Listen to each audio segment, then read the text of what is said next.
Hi, this is Greg DeVries, the meditation coach. So here's the question. What happens if we have unexpressed fight or flight response? What happens? Well, the scientists and doctors have determined there are certain things that happen to us when we don't express it, which means we don't take action, we don't run away, or we don't fight. We hold it inside, and these hormones and these chemicals begin to build up in our bodies and our minds. And so on the fight side, they've determined that the first thing that happens is reaction.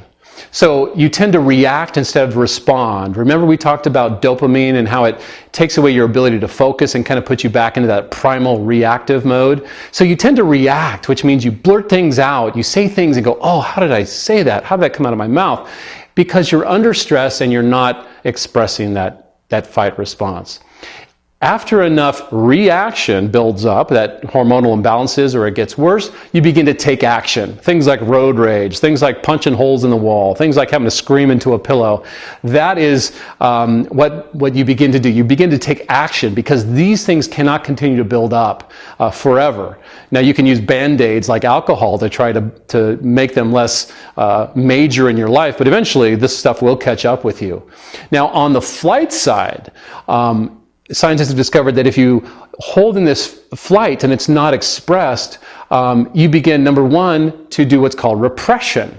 And what is repression? It is stuffing things down into your consciousness, stuffing things down into your psyche, pretending it doesn't affect you. You're in denial, that kind of thing. So you're repressing your real emotions. You're not dealing with this stuff. And then if you do that long enough, it turns into depression. Now think of that for a moment. Don't we have like a multi-billion-dollar industry to treat depression? And are we really treating the cause or are we treating the symptom? If the cause of depression is stress, then really we should be looking at that level, not necessarily at the symptom itself. Also, keep in mind, have you ever known anyone who's clinically depressed? What do they want to do? They'd like to go home, shut the curtains, take the phone off the hook, get into fetal position in bed and just leave me alone. Don't bother me. I don't want to be social. I don't want to be bothered, etc.